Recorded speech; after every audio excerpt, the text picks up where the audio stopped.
This podcast is sponsored by nobody.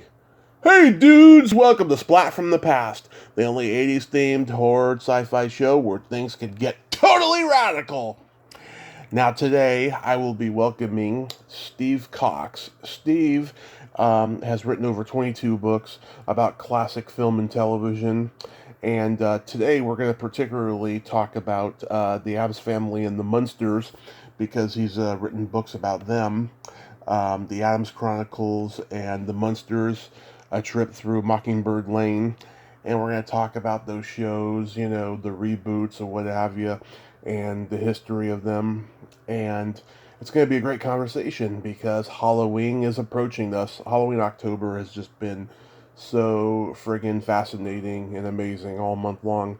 I've been doing some good shows, and I even got some more good shows coming up next week that you're all going to love to close out the month. And Halloween is going to be just awesome. So, here is my interview with Steve Cox. Hello. Hey, Steve, welcome to the show, sir. How are you today? Tommy, how you doing? I am spectacular. Good. This is such a great honor. Thank you for taking the time today. Oh, it's no problem. I love talking about the Addams Family and the Munsters, and I was just watching some Munsters late last night on Peacock. They have it streaming, and the prints that they have are just beautiful, gorgeous. I still wish, though, they would put those out in Blu-ray. Someday they will, you know. Yeah, I watched The Munsters Revenge last night. Oh, you did? Yeah. I grew up watching that every Halloween when I was a kid, so it was a nice trip down memory lane. It's been a couple years since I've seen it. Oh, that's wild. Now, you're talking about Revenge or Munster Go Home? Munsters Revenge from 1981. That reunion movie, okay. Yeah. Do you like that movie? Oh, I love it. I think, you know, even with the low budget production values, it's got a lot of charm to it. Yeah. It does. It's, you know, I mean, everybody's older and it's weird, and, you know, Howard Morris is he's good in it, and there's some unusual stuff in there. But it fit right in those, right in that time span of people doing those reboots, you know. Oh yeah. And reunion movies. I'll tell you one of the best reunion movies, and it's off topic of Munsters, but one of the best that I ever saw of the whole slew of those sitcom reunion movies, which started out with, you know, Rescue from Gilligan's Island. Oh yeah. You know, it led to so many others. But the one that was done on Get Smart was called Get Smart Again, was really fantastic. The Munsters was good. You know, I mean, I'll watch Fred Gwynne and Al Lewis in anything together, you know, because I like their chemistry in that. But you know, as far as the Munsters, I much prefer the original. Even things like the makeup in, let's say, Munster Go Home, which was the movie that was produced, you know, right after the series ended. Right. I loved seeing them in color. Wow, it's beautiful and vivid and all of that. But the makeup changed slightly on several of them, and then of course, was dumped from the movie unceremoniously, and that was kind of a loss.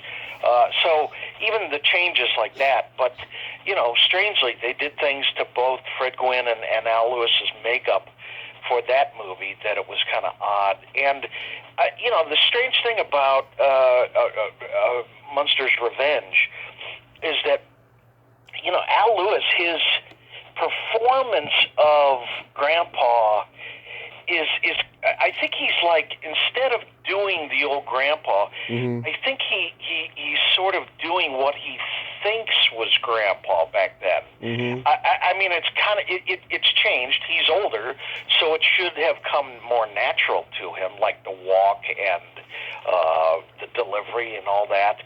But it was a little bit different for me. You know, I mean, he would laugh a lot. Yeah. At times when the old grandpa, from the TV show, wouldn't have necessarily laughed. Yeah. I kind of cringed at Al's performance a little bit there, but I don't know. It's still great to see him as Grandpa at any time. He was my favorite on the original show, and do you find yourself watching like one character like throughout the movie? Not really. I mean, I watch everybody. I mean, I that was an interesting point you made. I never really noticed that his performance was changed. To me, he was just the same as he had always been.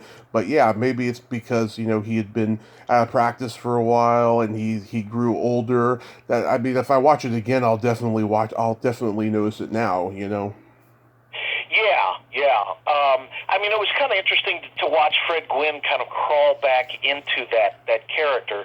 He's heavier, but he can still do the laugh and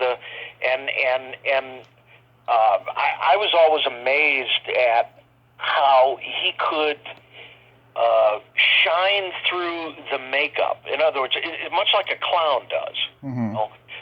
where they have to make their performance pop through the makeup, so the eyes and the mouth are like everything. And that's why a lot of times in the old show, they would do a close up of him, and when he knew it, of course, he would do something with his eyes or with his mouth, he would sort of how would I describe it? Sort of like a either scrunch the mouth or sort of curl the mouth a little bit. Fred knew what to do when the camera was close on him, Right. and or sort of a leer, kind of a slow leer, a little bit sometimes. Mm-hmm. But Al was the same way, and he knew how to push that through all of that makeup, and these guys working on this new Rob Zombie movie, Yeah. I think that I hope that they know how to do this, Right. because that's the technique that it's going to take it's not just being made up. Any good clown will tell you have to make that performance, pop through the makeup and not just accentuate the looks, with the makeup, but really make the makeup work for you. And Alan and Fred knew exactly how to do that. That was when you look at it like that now, and you watch the shows, you'll notice more of their eye movements, of Al Lewis blinking a lot, Yes. and things like that. There are little things that they would do,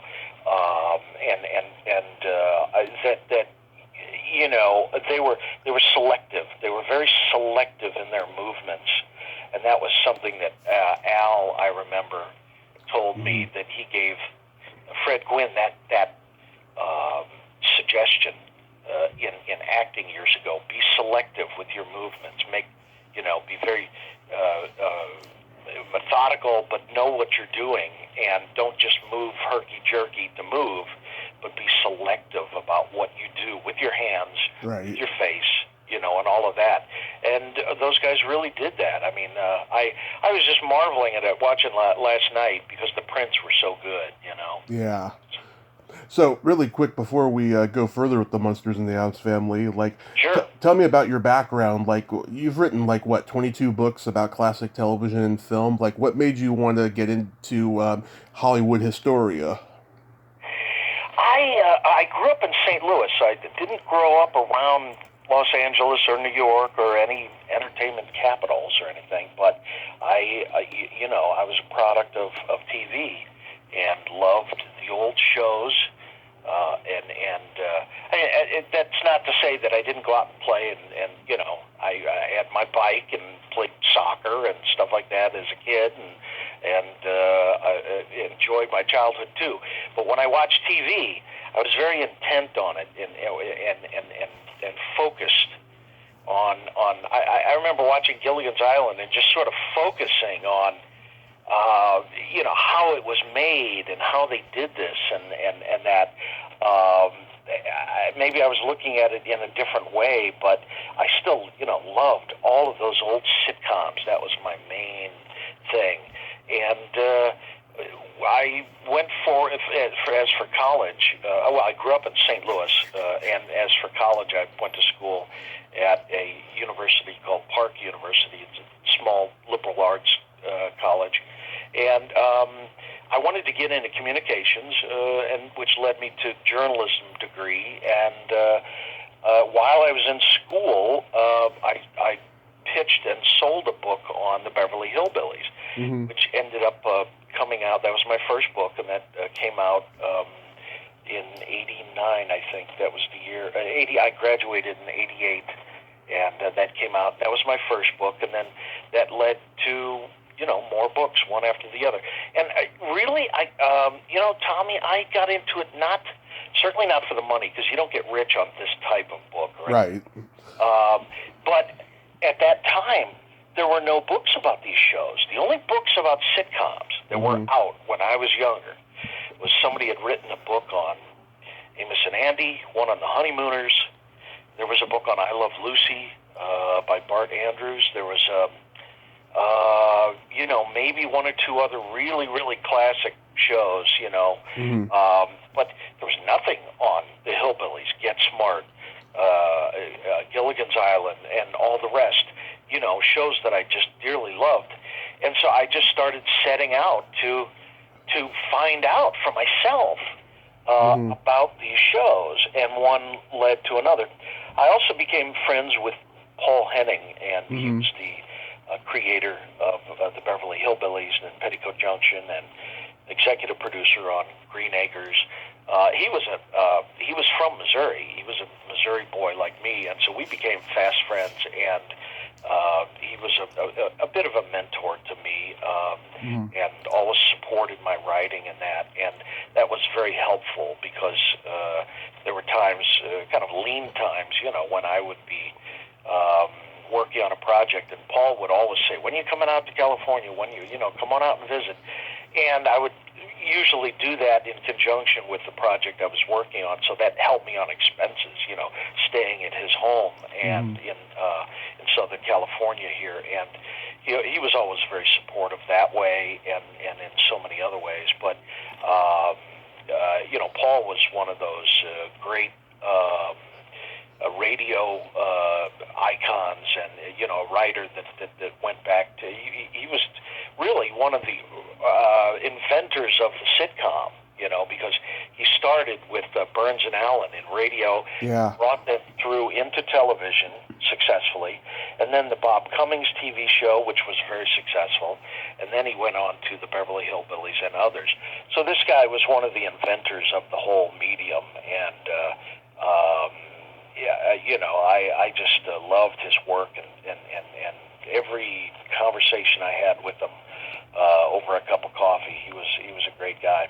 So that's really how I got into writing, and I'm still writing about the things that I like, and I'm working on a book right now on, believe it or not, I know this sounds like a topic that wouldn't make a great book. I think it's going to turn out pretty well, is a book on the flying monkeys from The Wizard of Oz. Oh, no, that does sound like a good book. It's, especially around Halloween, but not just about the movie. It's about the characters, and the invention of the characters in 1900, and how, but mostly a big emphasis on the monkeys that we know from The Wizard of Oz, but all the way up to Wicked today on Broadway, which that's a sort of a pivotal character in the Broadway show. So that's literally what I'm working on as we speak. Nice. Yeah. So it's I'm still writing, still working. So did you grow up watching Addams Family and Munsters in syndication, or when they were actually on? I'm 55, so I watched them more in syndication. Same here, yeah. The 70s is when I really took notice, I think. Around age 10 or so, 10, 11, 12. And the stations in St. Louis would have them on in the afternoons. Yeah. And I love them. A little bit later on, the Addams Family, because St. Louis, the station that ran them was a UHF station at that time. We didn't get great reception on that one. So I appreciated that more in college, The Addams Family, and the book I wrote on the Munsters came first, and then there's still nothing on the Addams Family on the show, and I found an opportunity to do that. I liked it equally. I really did. And I thought, I'm going to try to push for that too and see. And out of all these books that I've written, I'm so glad I did those books when I did, because all these people are gone. All my great heroes from television, from the 60s, they're just about all gone. Just about. Yeah. Even though, believe it or not, today, I think today is the birthday of Joyce Randall, the last remaining cast member of the Honeymooners. I just heard her interviewed on a podcast. There's these two old guys. They're like in their 70s, and they're like Christians. They have like a horror podcast, and they had her on there. And for like 10 minutes, they're asking her questions, and then for the next 10 or 20 minutes after that, they're just talking about their childhood, and she's just there listening. I'm like, you have such an opportunity to ask her, questions, and not just talk about the Honeymooners. Ask her about, Martin and Lewis and Jack Benny and all the other people she worked with. I just thought that it was a waste of an interview. That's that wasted opportunity on their part, and waste of her time. She's 97, so it's like, get the questions in there now. But I know what you're talking about. Similarly to that. You think when these studios put out these DVDs of these shows, that they always know what they're doing. But I will be critical of the DVD that was box set that was put out on I Dream of Jeannie. When they put it out, they hired Barbara Eden and Bill Daly and Larry Hagman to sit and record some commentary on like one episode. So they get these three people in the studio for this one episode. It was extraordinary enough to line that up and do that. But they should have been smart enough to have someone in there ask the questions, because when Hagman and Eden and Daly got in there would be long stretches of silence, and then you just hear Barbara Eden say, "Oh, Larry, look how cute you were back then," and you're like, "What?" Let's get into some of the meat here. And the meat and the gravy here. Where was this shot? When did you do this? What did you think of this? Who did this? Who came up with this?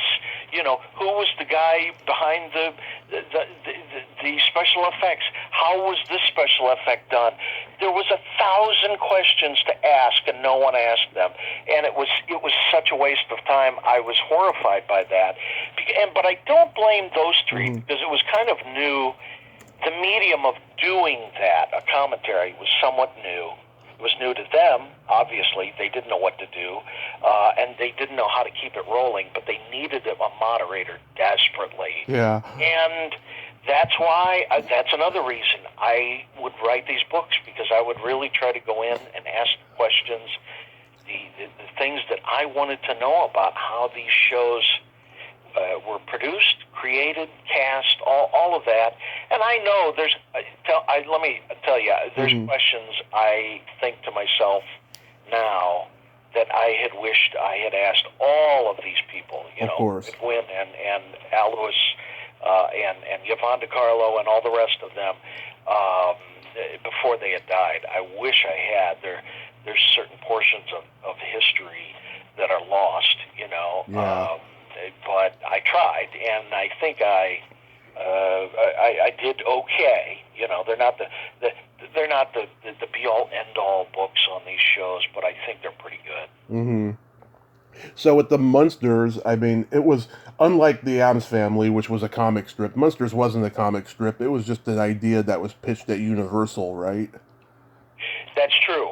That is true. Through a whole amalgam of different people. So it's produced by Joe Connolly and Bob Mosher, but they took and bought some concepts from Chris Hayward and a few other writers, and sort of mashed it together and came up with the Munsters, whereas the Addams Family was, of course, an invention of Charles Addams in his New Yorker cartoons, which goes way back to, he was drawing some of those in the late 40s, and very prevalent in the 1950s. And people knew the cartoons, but you really didn't know them unless you saw a cartoon here or there or subscribed to the New Yorker. And that was kind of an elite magazine. Not everybody got that. So it was still somewhat new to a lot of viewers on television. The Addams Family was just as new as the Munsters. But David Levy, who produced and created the show, The Addams Family, was able to sell it fairly easily based on the cartoons. That was the easy part for him. The people at the networks were readily familiar with the characters. All they had to do was, sort of name them with Charles Addams, and Charles Addams didn't even he didn't name the characters, and he didn't really provide them a personality other than what came through on the cartoons. But it had to be a little more well-rounded for a little more dimension to the characters for presentation in a sitcom, in a show. Right. And even now, I mean, people who are producing any variation on the Addams Family, and there's one like last couple of years, but it's been rediscovered 4 or 5 times in movies and cartoons, and even a reboot of the of the original show, right, made in Canada, and every different version sort of takes their liberties on the characters and maybe rewrites them a little bit, or they kind of stick to a similar a Bible on the characters, but there are variations, even to how they're related, and that type of thing. They just and the Broadway show as well, which was a big hit. Right, and because Universal owned the old Monsters, and because those monsters were in the public domain in terms of Mary Shelley and Bram Stoker's work and everything, it was easy to have Herman as Frankenstein and Grandpa as Dracula. Yeah, I think that made it effortless for them. They didn't have a problem legally anyway, especially with the Frankenstein image, because it's clearly patterned after Boris Karloff's original Frankenstein monster character.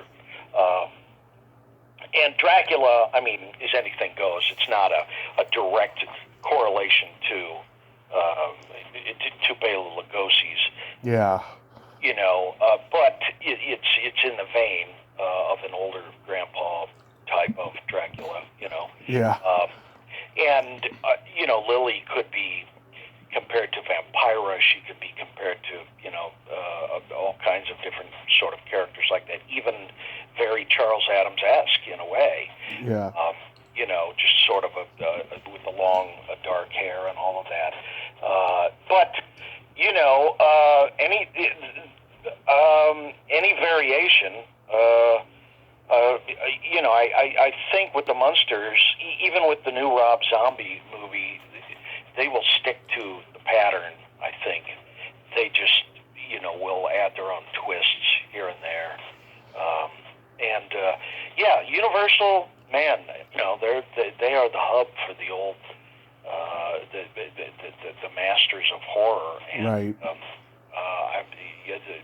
They certainly did it right with the Munsters in the 60s. I just wish the show would have continued at least another year for both of those shows, Munsters and Addams Family. But people have asked me, why did those shows end? They only I think if they had gone on, they would have been colorized, and I don't think it would have been as good.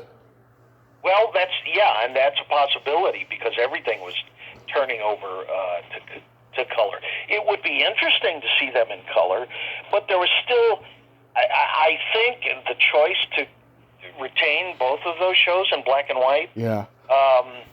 Was a good one. It was a good one. Maybe better on the Munsters because it added to the horror and gothic look and the whole experience. With the Addams Family, the way the set, if you've ever seen color photos of their set, oh my God, it looked like a circus. It was great. And I think that might have looked incredible in color. It might have been really fantastic because the actual color photos are amazing of how it looked and how eccentric and the colors, you know, of the old tones of the wallpaper and just all the bizarre props that they had. It would have looked incredible in color. And it might have worked in color, you know. Mm-hmm. But still, I think black and white works for them because they were conjuring up the black and white cartoons. But even Right. Charles Addams would present the characters in color on occasion, cover of a book here and there, or something that he was doing. He still dabbled in color, but he was a master at contrast. If you've ever seen some of his old great cartoons, panel cartoons, he would do. There's one that comes to mind, which is that it's a wintry scene, and Gomez is sort of sitting in the large sill of the window, and it's snowing out. So it's dark inside, but the snow is white on the outside, of course. And then there's shadows, and you know, Gomez is saying something to Morticia about how dreary it is, something like that.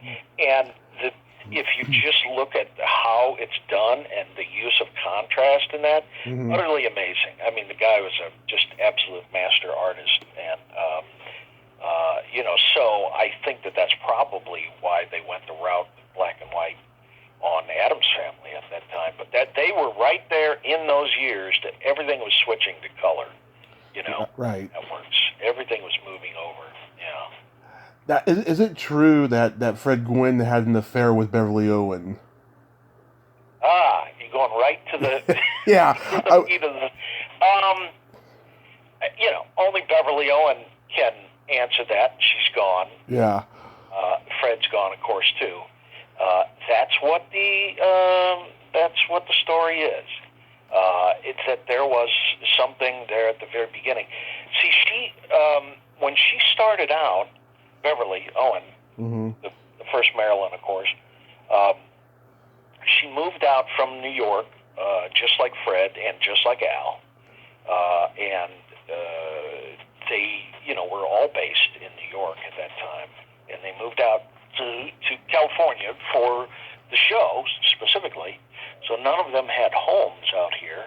And, for the first, you know, number of months, Fred Gwynne had rented a house out here in Los Angeles, and Beverly stayed at the house with him and his wife, and also babysat his kids at that time. And that it's been said by some reliable sources that was also, she had a boyfriend back east, but due to how things were getting complicated in the show and possibly between her and Fred and that, she decided to quit and move back to New York. And she said the official explanation that she gave me was that, you know, she was missing her boyfriend at the time, who I think she did end up marrying, I believe. But you know, so she quit the show, and you know, she said she was in tears. She just wanted to get out of the show terribly, and they, after 13 episodes, they decided, okay, we'll let you go, and did it effortlessly, and then brought in Pat Priest. Yeah. And you know, in one of those first switcheroos there of a character, of which, you know, sitcom history knows well in other shows as well, like Bewitched. But you know, it worked, and she went on with her life, and Fred Gwynne went on with his, and all of that. But that is the story. So I can't confirm that completely, because I did not ask Fred Gwynne that, and I did not ask her that question either. But it was confirmed by, let's say, a couple of other cast members. So I'll just sort of leave it at that, you know. Yeah. Right. So you got to know the cast of the show, right? A little bit. Probably the most Al Lewis, and he was not only my favorite on the show, and I dedicated that book to my grandparents, mainly because he was my favorite on the show. I just, a lot of people it's Herman, some people it's Lily. For me, it was Grandpa. I loved that character. And as a kid, at a certain point in time, I discovered long-distance telephone, okay? So now it's nothing. You call long-distance, doesn't cost you extra. Back then, in the 1970s, long-distance was expensive, and especially during the day. So, but I sort of discovered it, and I also discovered long-distance directory. You could call the number 555-1212, okay, and attach any area code to it.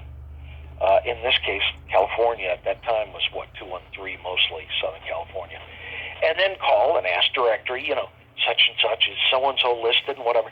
And as a kid, I'm calling up directory and asking if Lucille Ball was listed, I remember the operator, laughing and saying, well, I'll check, but I don't think so. But there were some actors that were listed, and Al Lewis was one of them. And, he was just listed in the phone book under Al Lewis, here in the Valley. And I get his phone number, and I'm like, oh, my God, I've got to call him, which I did. And from that, we sort of struck up a little friendship, sort of long distance. I would write him, and I was in grade school. He knew that. And but so we stayed in touch, though, as I was growing up and as he was getting older and all that. And, even through college and all of that. And so when it came time for this book, he was certainly supportive as anything. And I think very proud of the book. He was very happy with it and helped me in any way that I had asked, and even helped me promote the book when it was out. So I was very proud of that fact. I knew Al more than the rest, but I did. Yvonne, I didn't get to know her well. I don't think many people got to know her well. When she was older, she was an alcoholic, and she lived up north in Los Olivos, California.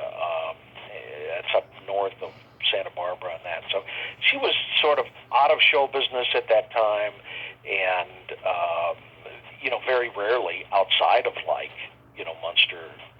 Munster Revenge and a few little things here and there. She would dip her toe back into show business a little bit, but she was kind of standoffish and always sort of leery about things, but she was fairly good about answering questions, and that. And Butch was great. He was great. Beverly Owen was really nice to me. She liked it and liked my books and sent me Halloween cards and all kinds of things. I treasure this one Halloween card that she specifically sent because it has Frankenstein's monster on it, Yeah. She did that in relation to the Munsters. And Pat Priest was just an absolute doll and just a sweetheart, and couldn't have been more helpful, and was the one who pushed me to, after my first book on the Munsters came out, it was out of print there for a while, and she said, Steve, I go to these nostalgia shows, and fans have been asking, where can I get the book? And she said, you have to put that book out again. You have to do it. And she kept pushing me to do it. And finally, I said, I do have to do this. I've got enough material. I need to revise it. Some of the cast that died, and that type of thing, update it and that, and refashion it. And so I did sell it, always with permission of Universal and in conjunction with Universal Studios, and we put out a much better book. To me, one of my best titles, I think. And I'll give that credit to not my writing necessarily, but to the designer who designed just this fantastic book. I handed in a lot of great materials too. Yeah. He took them and ran with them. And so the cover that you showed, Tommy, the black cover, Munsters, that's the best book. It has color throughout, and we literally, we were, this designer with me, we were very tenacious about making sure that there were no flopped photos of Fred Gwynn, so the scar on his forehead was like on the other side. You know what I mean? Right. A lot of people will print photos backwards and that. Yeah. We were very tenacious about it, made sure that it looked good. And when that book came out, I was certainly blown away by the design. And it's a heavy book because the paper quality was very good. The publisher, Backstage Books, did a knockout job with it. And it ended up, Howard Stern got hold of the book and absolutely loved it. Nice. And he publicized it several times on his show. And that pushed my book into a bestsellers list. So with the help of Howard Stern, I became a bestseller, and that's... Of all people. Yeah, exactly. But he loved... Oh, that's one of his favorite shows. I know that. He has said it on occasion. Yeah. I had a weird experience interviewing Butch a couple of years ago. He was kind of curmudgeoned, and... Oh, really? Yeah. Yeah. I was trying to engage with him about his car accident, because I had one 6 years ago, which has been a miraculous, spiritual experience for me leading up to this podcast, and he didn't seem to want to go there or even engage about mine and stuff. And oh my God. So he gave me a time limit, which was like 20 minutes, right? I talked to another podcaster I know. He said he gave me 5 minutes and it ended up being 13 because he gave like a 5-minute story to one of the questions. Oh, wow. Well, yeah. I mean, the good thing is that Butch is busy these days, and it keeps him out of trouble. Yeah. Or mostly. And Butch is, I like Butch. He's a good guy, and is always, closer to my age. So, we have more common than I did with Yvonne DeCarlo. But, yeah, it's a matter of just catching him at the right time and that. And I'm glad to see him out and about. Publicizing the Munsters and traveling with these replica cars and stuff. He appears in parades and all of that stuff. And that's the good thing, is that he's working. Yeah, and sometimes he'll work with this horror host I know, Ivana Cadaver. And the first time I talked to her, she told me, "Oh, Butch mentioned that he did an interview with you and he liked you." I was like, "Really? He didn't show it." Oh, well, Butch is, I could see that. He's not overly dramatic about things. Yeah. Matter-of-fact guy and that. So matter-of-fact that, the first time I interviewed him, well, we had been in touch by phone, and just coincidentally, approaching that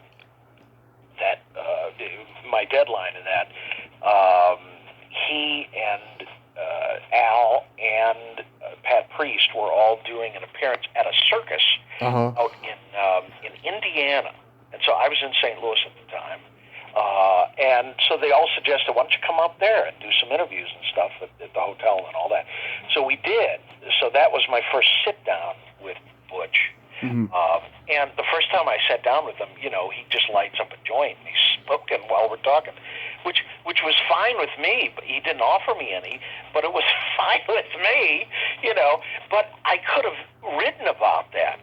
He didn't say don't tell anyone, and it was no secret. He's dabbled in that stuff years ago, and stuff. I think he's kind of more on the wagon these days, but. Yeah. It was like no secret or anything that he was. That was something that he touched on in his personal life years ago, but he was very matter of fact about it. That's the point I'm making. That he didn't care, and right. That was fine. I think it loosened him up for a better interview. To tell you the truth, but. He's always been very nice to me, kind to me, and a good guy. And I've always liked Butch, That's good. Anytime I see him at these nostalgia shows, I'll always pop over to his table and say hello and catch up a little bit. And I'll try to support him in any way, that I can. Nice. So what are your favorite episodes of the Munsters? Munsters. That's hard to say, but I will give you a few. And I'm pretty sure they're mostly in the second season. I love the second season most because the characters are, they're comfortable with themselves at this point. Fred Gwynne's just really freewheeling,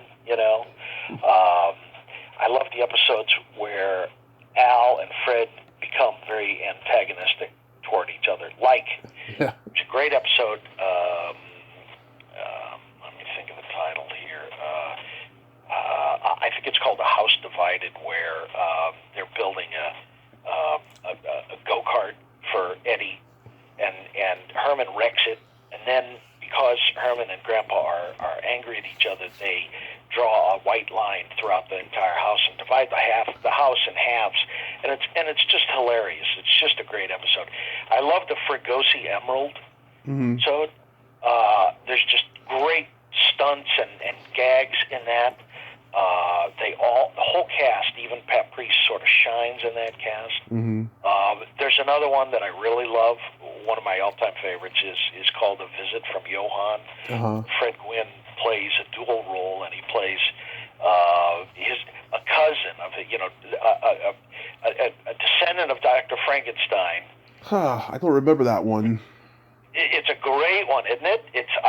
No, I don't remember that one. You don't remember it? No. Oh yeah, it's kind of ingenious because they bring the whole horror story, back around full circle here, and so this descendant of Dr. Frankenstein visits America and brings this look-alike of Herman, but more in tune with the furry garment, from Bride of Frankenstein and right. the Monster War. But the character Johann, which is supposed to be like a cousin, or as the Dr. Frankenstein calls it, a near miss. Yeah. It's one of the near misses before Herman was built. Herman tries to instill some culture into this other monster, and they get mixed up and whatever. Great scenes in there. Great scenes in there. That's a good one. And I'll check it out. I have so many on the Munsters that just make me laugh out loud. I mean, The one that makes me laugh out loud the most is the baseball episode, because Herman, he makes the pitcher do backflips all over the field. Oh my God, it is so hilarious. Oh, that's a great one. That's a great one. Yeah. And Butch's stepfather's in that one, I think. Yeah, I think he is. He played one of the players in there, and his stepfather actually did play some I think pro baseball for a brief period of time. That's what's kind of weird about that one. Don Drysdale and Leo DeRocher's in that episode too. Right? Oh, absolutely. Anytime they got Herman into another costume, like the baseball uniform, or, when he's out hunting, or fishing and that, and he's in I loved it when they would put him in other costumes. That was always great, and that baseball one is one of them. Or the basketball one, they put him in sweats. I love the basketball episode where he he goes to Maryland's college trying to get something straightened out about a scholarship, ends up getting signed on to the basketball team because they witness him, playing some pretty good hoops there in the gym, and they sign him on accidentally instead of this other basketball player. Pat Buttram is in that, who played Mr. Haney on Green Acres.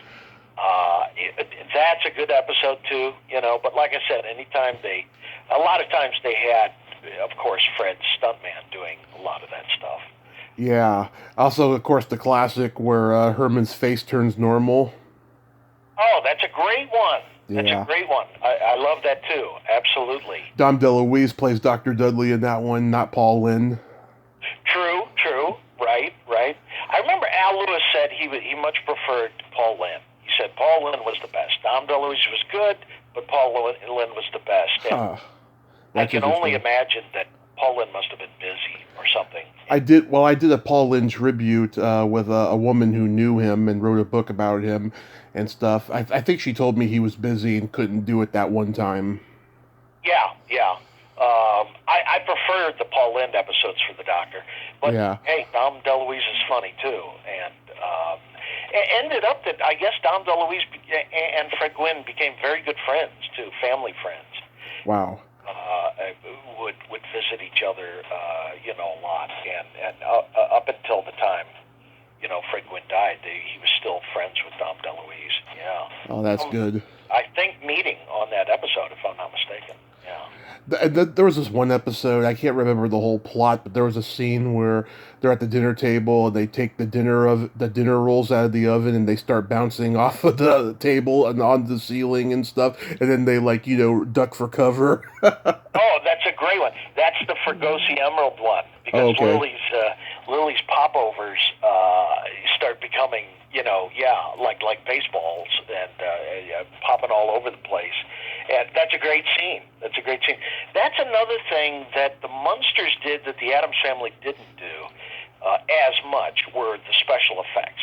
And they had Universal's whole team there, coming up with these great special effects with fire, with the sets that would break away. He was always I wonder how many front doors they went through on that show, because Herman would not, and I'm not referring to the opening of the show where he crashes through one, but that's one. But even in one, I think the Fregosi Emerald one, he smashes his head through a door, and there's other times where he puts a fist through the door, or or they remove a door and whatever, he pulls it off and stuff like that. But Universal, one of the great studios here, had all those technicians, and of course the cobwebs and the costumes, and a great makeup department as well. Whereas the Addams Family was produced at a really small lot, and they had great technicians there too, but not. It was a lot. It was more of an independent lot out here called General Service Studios at that time, and they were producing several sitcoms at once there, but they didn't have the team and the whole back lot to wander on and to film on, and they didn't have the giant departments that Universal had. Mm-hmm. That they could do a lot of that. So I love the special effects that could be afforded on the Munsters, and it was most likely a more expensive show to do. Yeah. That's why I wish I would have asked Mel. I knew Mel Blanc, and I wish I would have asked him why he didn't. And I don't think he would have remembered either, because his memory wasn't the best as he got older. Yeah. But why he didn't do the voice of the Raven in the second series, because they could have had him come in and record it at any time. So I can't imagine it was a schedule. It was more than likely, and he was doing the Flintstones and other things all throughout that time. He could have recorded that in spare minutes, in one day or the next, But instead, they got a guy by the name of Bob Hastings who did it for the second season. Oh yeah, cousin Phantom of the Opera and the Munsters' Revenge. Exactly, right, exactly. Yeah. Oh, going back to the Munsters' Revenge, I talked to Peter Fox a couple years ago, who played Marilyn's love interest, who was the cop trying to solve the case and everything. He told me it was the worst acting experience he ever had. He said that they were, Fred Gwynne and Al Lewis, they were just there, for the money. They didn't really have any passion for it, and there was a lot of tension and all of that. I was like, wow. And when I was watching the movie last night, there's a lot of scenes where Peter has to be angry. I was like, yeah, I can see it, how genuine it is, because of the tension that was going on. Oh, wow, that's interesting. Yeah. Well, yeah, I mean, Fred Gwynne even admitted it in an interview one time, not with me, in another print interview at that time, where he didn't want to do the movie. And so finally he said he gave them a Godfather sum. Mm-hmm. And they said, okay. And he said that was the beauty part. He didn't care. So, in other words, give him the amount of money, and if they come up with it, awesome. If not, he didn't care. So it wasn't something that he did out of his heart. Let's get back with the cast, and he certainly, I'm sure, was hesitant because of the makeup process. I mean, he didn't like talking about the Munsters later on necessarily. Yeah, like Larry Hagman didn't want to talk about I Dream of Jeannie for like 30 years. Yeah, for a long time, yeah. I mean, with Larry Hagman, I strangely got in there and got one of the, really good, solid interviews with him before he started doing nostalgia shows and saw money from that, and then really sort of got into meeting the fans and all of that later in life. But I got up against that. I'm thinking, oh my God, he's not going to give me an interview. He's just not. But after his transplant, what did he have transplanted? I forget what it was. Liver, because he was an alcoholic. That's what it was, his liver, right. He sort of, changed his attitude toward life and a lot of things. And I think he found a little more enjoyment out of it. And I was also very complimentary with him. I told him, I said, Mr. Hagman, no one has ever really given you some decent credit for some pretty good physical comedy that you did on that show. And he said, you're right. And he agreed with me. And I think that, finally he was getting some recognition for something other than JR. But he had that period of time where he just didn't want to talk about the show. And Fred Gwynne, I think it had a lot to do with, he had a son that died during those years of the Munsters. He didn't want to go back there. And, I didn't even know about that when I approached Fred Gwynne. So that's not a question I would have asked him. And I might have gone there had I known about that, but I didn't find out until a little bit later when Butch told me about that. And had an interview really happened with Fred Gwynne, I mean, he turned me down in person, on the phone, but he didn't want to do an interview. So I had to rely on quotes from other interviews that he had done in the past. Al Lewis said, well, I can only surmise that Al probably felt that those 2 years were hell. And they might have been hell on him because, literally, just the makeup and the work and everything. I remember asking Joe Connolly, who was one of the creators of the show, about Fred Gwynne. And Joe Connolly did not have kind words about Fred Gwynne. And he said he was a pain in the ass during the show and all of that. And I think Fred Gwynne might have been one of the people who sort of got the show canceled. I think he just didn't want to continue. Or maybe gave such a Godfather sum that they couldn't afford him anymore, and when it was time to come back for another season. So one way or the other, Fred Gwynne, in the end, whatever aggravations he felt on that show, aggravation and pain that he went through, and work and toil and trauma and all that, in the end, it doesn't show up on film, and that's what counts. There it is. He gives just an awesome performance in that show. I mean, every episode, he's great in that show, and he's dedicated, and he does his work. Right. And he, was worth every penny on that show, whatever they paid him. But I think that maybe he, after 2 years, had just sort of had it, and that was it. Yeah. I think that had they come up with the money and all of that, they might have gone on for at least a third season.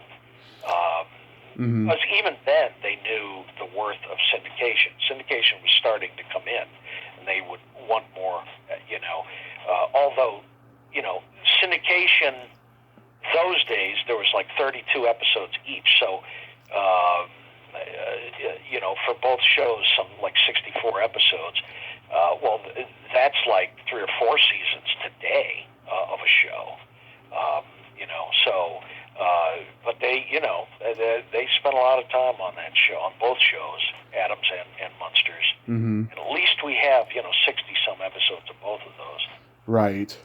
So when you wrote the Addams Chronicles, did you get any cast members for interviews? Oh yeah.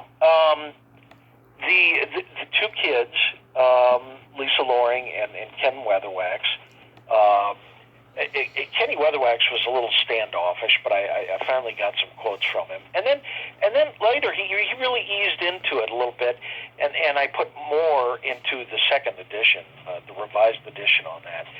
He opened up a little bit more.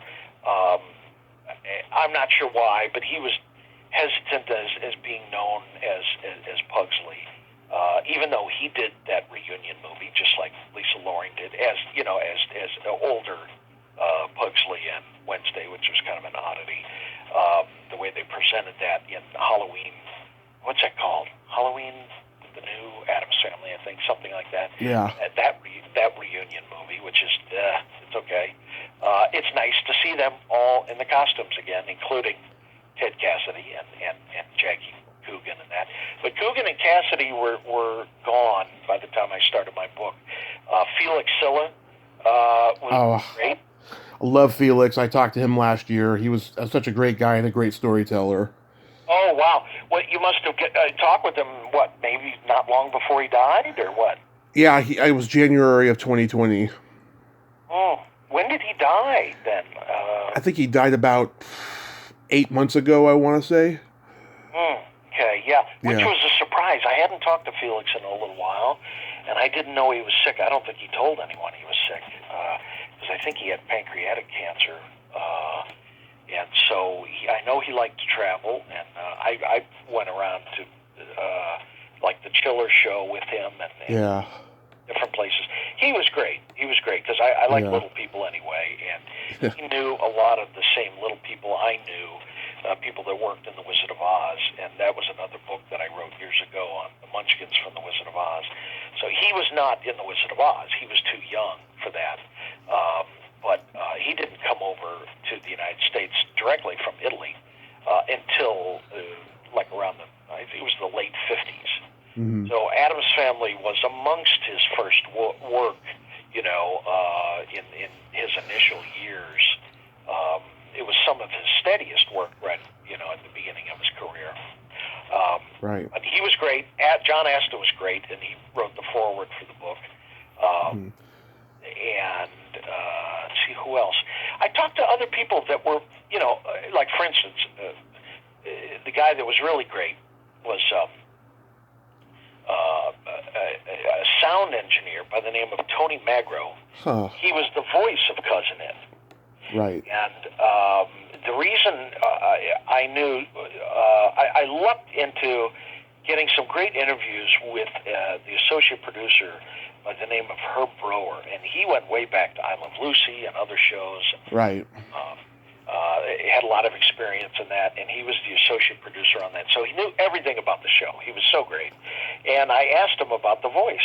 He goes, "Oh, that was our technician, sound engineer who did the voice for Cousin Ed." Mm-hmm. And so I looked this guy up, and he was still alive, and he was incredible. Tony Magro, he's gone now.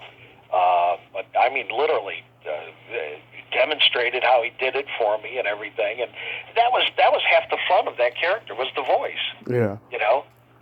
Because the character doesn't do that much. You know what I mean? Felix didn't have that much to do under that hair.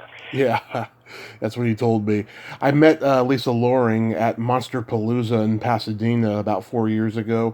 She was a last-minute addition. Like, the day that I was leaving for it, she was announced. I was like, yes! Oh, because she was supposed to be at a con about 6 months before that I was going to go to, and then canceled. So I met her. She was nice. She was a little eccentric, and I enjoyed her. She was really cool. I talked to somebody. Yeah. And you're right. She a little eccentric, but I love her for it. She's great. I mean, she tells it like it is. And she's wonderful that way. But I'm glad you got to meet her. Yeah. Yeah, I talked to someone who worked with her on a low-budget horror movie in the 80s and said that she was kind of a diva, and I just thought, yeah, well, she's, she tells it like it is, exactly like what you just said, Right, exactly. And, she's been around the business. She was in a soap opera for a long time, too, and she doesn't work as much as, I'd like to see her back on the screen doing some stuff. And I wish she would get back into it. But Yeah. let me tell you, one of the times that I had, one of the best, the most fun times I had with some of the Addams Family cast was when the DVD came out in a box set. They invited me to work with Ken Weatherwax and Lisa Loring and Felix and go in and record a commentary on a couple episodes. Yeah. And we had so much fun doing that and talking, and it went smoothly, and those guys were just so well-spoken, and just, I would just rip off questions left and right. There was no silence in that thing, Yeah. and they were so fun. And I remember sitting there thinking, I can't believe I'm doing this with these guys, Yeah. From this show, and able to just, ask them any question under the sun right there with the microphones, and they were so good about it, and I just remember that vividly, and they were all great about that. Yeah. Yeah, that's a dream I want to have someday. You never met Pugsley, Ken Weatherwax, or? No, never had to meet him because I got into this game late, but I've been so lucky the last 4 years with the podcast, with all the great people I've gotten to talk to. And as a matter of fact, this past summer I talked to Jackie Coogan's grandson Keith, and he was a great guy. And also around the same time, I saw this video on YouTube. Apparently, there was 3 very obscure character actors who did test makeup for Uncle Fester: Percy Hilton, Maurice Gosfield, and Stanley Adams. And I'll tell you, watching them in the Fester makeup was very cringing. They looked very terrifying as Uncle Fester. But I've seen those photos. Yeah, Life magazine took those photos, believe it or not, during one of the testing days when they brought in people to film with John Astin. And I remember finding those photos and showing Astin those shots, and he was like, wow, And I know those, the performances would have been very different. But maybe we would have liked it. I don't know. I mean, I think the makeup was sort of preliminary just for the test, the film test. It would have been better. They probably would have asked them to shave their heads and that kind of thing. Yeah. And they would have been different, but maybe we would have liked it. I don't know. I like Coogan, though. I liked him in the show. He was less terrifying, creepy, but without being terrifying. So I think they did a really good job with him. Oh, I do too. Absolutely. And I think that they were a little concerned at the beginning. I think Astin told me this, that whether he could do the comedy or not, because he wasn't necessarily trained in comedy so much, but he was perfect. And on the same note, Al Lewis said that they were entirely, he and Fred Gwynne were entirely afraid of how this would turn out with Yvonne DiCarlo, because she was never trained in comedy. And she was this sort of diva on the Universal lot. She had been in tons of motion pictures. Right. And they were like, boy, how is this going to be? But he said, Al Lewis said to me, he said, we were wrong. We were wrong, and we told the producers we were wrong. She worked out beautifully. It was a little bit of a diva there at times, and Al had to go in and talk to her a few times, like, come on, let's get going with this makeup. You got everybody waiting out here, while she's worried about her makeup. But he said he only had to do that once or twice with her and kind of not yell at her, but just like, push her along, saying, come on here, it's not right to hold the whole crew up for your makeup. And but he said, in the end, there it is on film. She's great, and she really is. Her timing is, there's no fault in her performance. No. Her timing and how she would be motherly at times, but strong with Herman, but yet, in love with her, her husband, and stand by him and all that. And she did it just the right way. I thought Yvonne was fantastic in the show. Yeah. Do you think that shows like the Addams Family and the Munsters got on the air because of the success of all the network affiliates having a horror host? Yes. That coupled with the explosion of Universal Universal horror monsters and model kits and Halloween costumes and merchandise that was coming out in the 60s. And even Mad Magazine did a parody at that time. I think it was prior to the Munsters and Addams Family, where they have Frankenstein's monster building a model kit of Alfred E. Newman on the cover of Mad Magazine, sort of turning it around, you know what I mean? That was one of the covers of Mad Magazine. And that magazine has always, been right on top of the popular culture trends.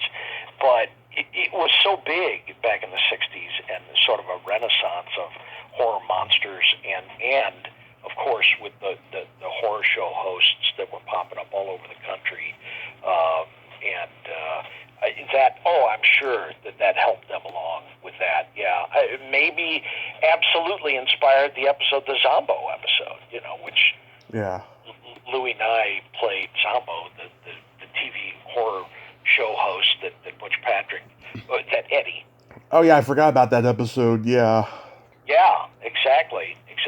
And so many people knew Louis Nye for that. Yeah, I know. I saw him on I think it was a daytime talk show back in the late 90s, and they brought that up, and he was talking about how people recognize him from that.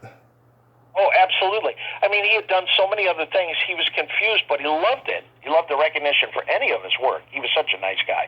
That guy was such a sweetheart and kind to fans, and he loved the recognition, especially from the old Steve Allen show, which he was a regular, Right.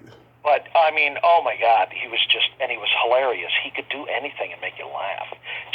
The way he said phrases and things and whatever. Yeah. He was just funny. He had been, in show business for so long. And a lot of people remembered him for his role as Ellie Mae's boyfriend, Sonny Drysdale, on the Beverly Hillbillies. Right. And he says, I don't know why people remember. I only did a handful of episodes of that character, but people loved it. It was just, people from my generation kept seeing him in these reruns of that and Zombo and other things, other sitcoms that he made appearances on that, I'm sure Harvey Korman was the same way, Oh, yeah. The Munster episodes that he did, I think he did too. And he's like, God, I've done so much other stuff, but, they know that they weren't making any money. These character actors aren't making any money on it later on, but they know that recognition factor there. Yeah. Right. What are your favorite episodes of the Addams Family? Anything where it highlights Fester, I love. Mm-hmm. Yeah. I would say he was probably my favorite character on that. He and Aston.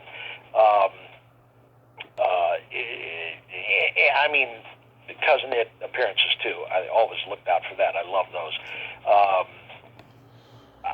There's an episode, I can't remember the title, where Gomez keeps getting clocked in the head. Mm-hmm. And gets amnesia, and then returns from amnesia. Then another family member tries to cure him. They don't know that another family member has clocked him in the head before, earlier in the day, and then he keeps reverting into reality and not reality, and it's very fun episode.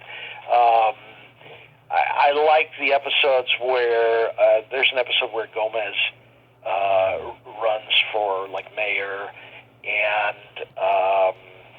I loved the character actors that would come on the episodes, like Vito Scotti. Oh, yeah. As the painter, and he also was in one where he played a Russian. Vito Scotti was everywhere. Yeah.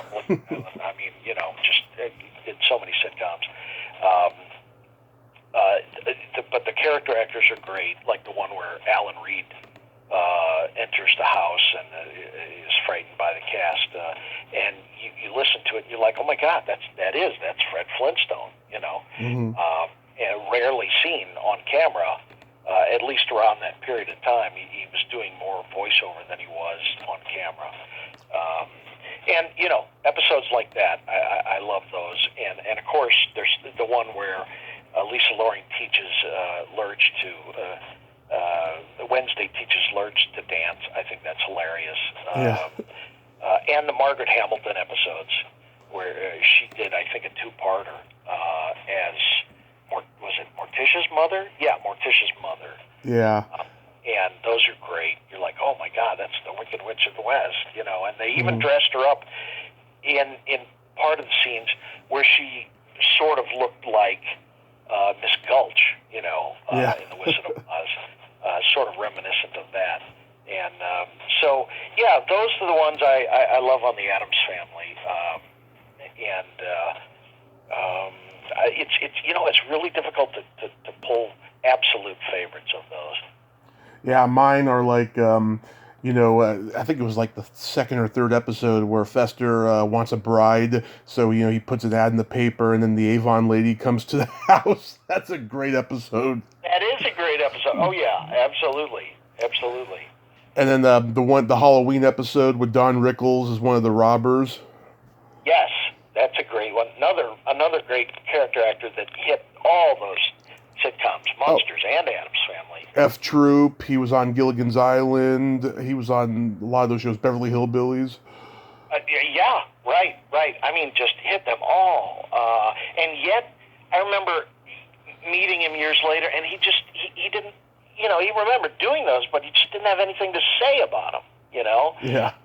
No great memories of on this show this happened or whatever. To him, they were just, you know, 2-3 days work back in the 60s, and he hopped from one show to the next, and he just didn't have a whole lot to say, except he did have more to say, like about, because he was friends with Don Addams, very, very close friends. He did several episodes of Get Smart, and he would have more to say about that, I think, because he stayed friends with Don Addams over the years. Oh, yeah, he used to be in the audience of his shows, and he would insult him. What was it? That Don Addams would be in the audience of his shows, and he would insult him. Like on his first comedy album, he was in the audience. Really? I didn't know that. That's interesting. Oh yeah, Hello Dummy. Don Addams is in like the front row. Oh, that's wild. That I didn't know. Huh. Yeah, back in those days when comedians would record comedy albums, there'd be a celebrity or somebody in the audience. Like Albert Brooks did that comedy album, Comedy -1, and Georgie Jessel was there, and like he did a routine with him. Oh, how wild. That's fantastic. Yeah. I love that. I really wasn't aware of that. Huh. Oh, yeah. It's classic.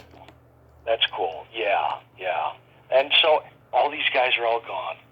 Tommy, yeah. All these guys are just, you know, they're all gone, and but at least we have these shows to watch. That's what's great about it. But Rickles, underrated, you know, for his TV stuff. I mean, underrated. And even though he had that show CPO Sharky, which I thought was a great show, I wish it would have gone on. They just never found a really, really great show for him, you know? Yeah. I think he wanted a sitcom that he could star in, but they just never really found a great one. Sort of like Phyllis Diller. She did The Prudes of Southampton, and it just didn't quite work, and, you know, I think she could have really, really become a big sitcom star, but they just didn't find the right vehicle for her back then. Right. Do you remember the Hanna-Barbera cartoon they did at the Addams Family? Oh yeah, I liked it. Me too. Yeah, loved it. I loved the one where they're in New York, you know, and they got the camper, and those two or I think it was one guy. It was one bad guy who like sneaks into the camper and like he nearly gets eaten by their piranhas. Oh, that's great. Yeah, I liked that show. Of course, it had, you know, Ted Cassidy and Jackie Coogan and Jodie Foster. Yeah, Jodie Foster. Wow. God, that's great. I mean, can you believe it? I mean, you know, this Academy Award winner is in there. But I also liked it because the voice of Gomez was appropriate to the way the character looked. Kind of this greasy, you know, Mexican, you know, Latin character that was the way he was originally drawn. You know, John Astin didn't necessarily look like the character that was drawn. Right.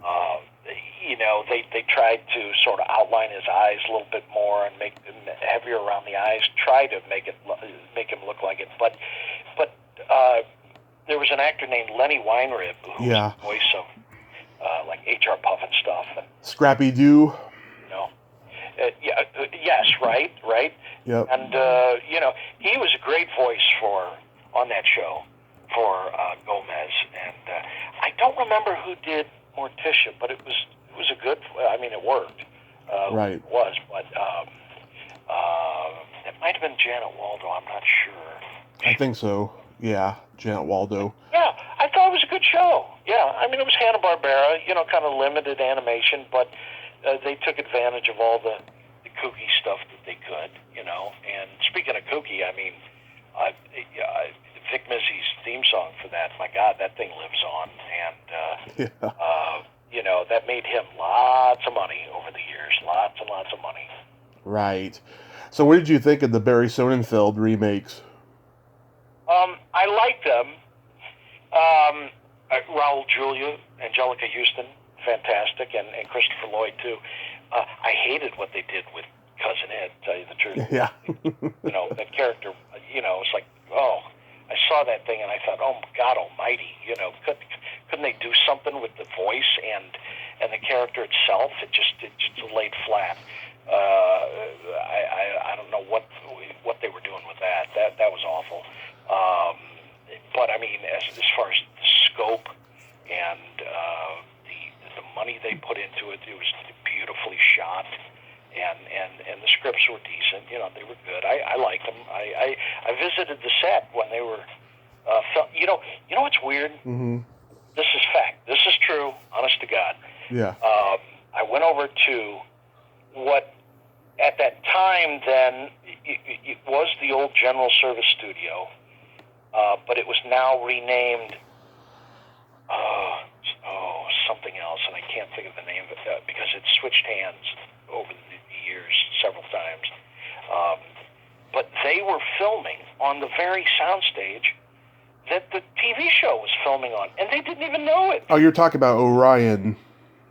Well, Orion produced it. Orion syndicated the show later. Yes.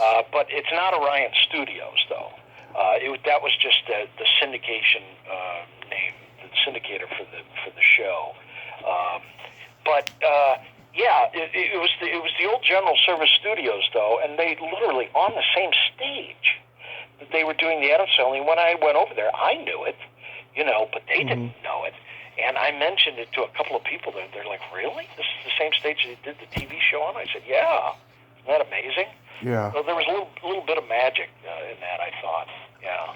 Yeah, I'm talking to the Siamese twins next week from the Addams Family movies, Flora and Fauna. Oh, really? Yeah. How cool. Yeah. I knew the reason I got on the set of that was because there was a little lady named Patty Maloney, and she plays like cousin something. I don't know what it is. Huh. She got reddish hair. Mm-hmm. You can see her in like some of the dance scenes and a couple of different scenes in there.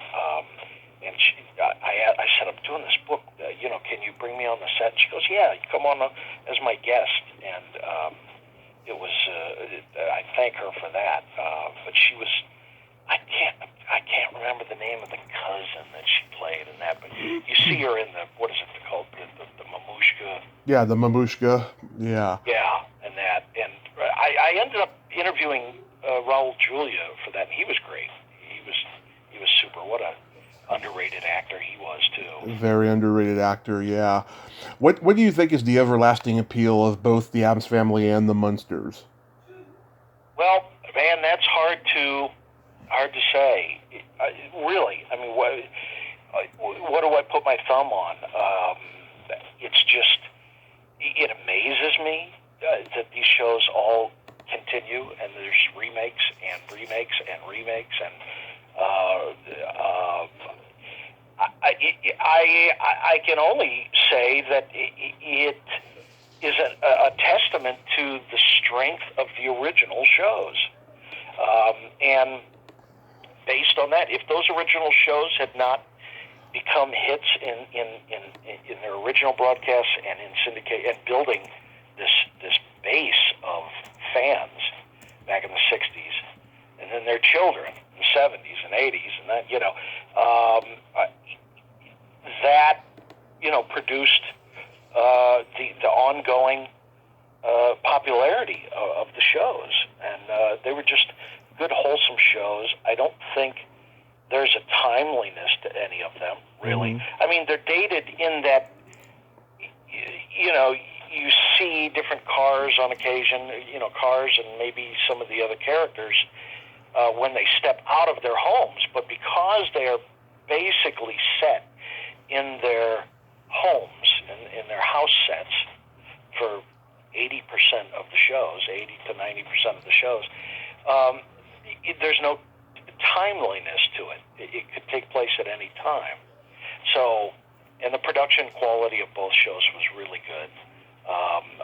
Those are the strengths that I think built the fan base that we have now. And, even the new cartoons, the Addams Family, I like them. I like what they're doing with them. And I'll be curious to see, like, the Rob Zombie movie, what the story's like, and what they do with these. A couple of people have asked me, what you think of the pictures that came out recently that were released? And, I don't know. I don't know what to say. They're a little bit different, and I'll reserve judgment on that after I see the final production. But I tell you what, the house set that they built, and they're filming that over in Budapest, I guess for financial reasons. But the house set they rebuilt is just stunning. I mean, stunningly close to the original, if not better than the original. I mean, it's utterly fantastic. And I would imagine they literally went from the original blueprints and everything. I mean, it looks like the same size and all. And that is just amazing when you see that Munster house. It's too bad they didn't produce it on the Universal lot and make that house a regular stop on the tour and that type of thing. I think people would love to see that. Of course, the original house is on the lot, but it's been remade and refurbished so many times. It looks like just a nice sort of, I don't know what style you would call it, but they've reused it so many times. It has a resemblance to the Munsters frame, but that, So on your Facebook profile, you got that picture of Batman. I was curious. Have you thought about writing a book about Batman? No. There was a really great, giant, heavy hardback book that delved into the show and every aspect of the show. And those guys, there's two guys that wrote it. Beautiful book. Oh my God, gorgeous book, authorized. And, everything you could imagine was poured into that. Yeah. And plus, so many people are gone now that I doubt I would get into that. Much like I would have loved to have written a book on Bewitched. Another author handled that. And after him, several other people wrote books about that show, sort of delving into every other aspect of the show. So there's some shows that I would still love to write a book about Amos and Andy, which was a very good show for what it was in the 1950s. Yeah. I think that Sanford and Son is a great show, but so many people are gone, and as the years pass, I have less interest in it because when you can't get these production people for an interview, it's severely lacking. That's why I had good luck, and I'm glad I did what I did when I did years ago. I had good luck in contacting people from these shows, and I think that's a strength of my books is some of the personal interviews with cast members and production people. Right. But so many are gone. I'm glad John Aston's still around. And he certainly has great memories of working on that show. How far along are you with the Flying Monkey book? Just about done, but we have editing and designing and all that, so I would imagine that'll be out more like, this time next year. And a great tribute to Margaret Hamilton and a lot of witchy stuff in there, and photos that have never been published, and that. So I've got a ways on that. I'm working on something having to do with the Three Stooges too. And oh yeah, I'm a huge Three Stooges fan. Oh, are you? Oh, cool. That's great. I think you'll like what I'm coming up with on that. And granted, they're gone, but it has to do specifically with their TV work through the years, live TV, and with a really big special tribute to Curly. I had started a book.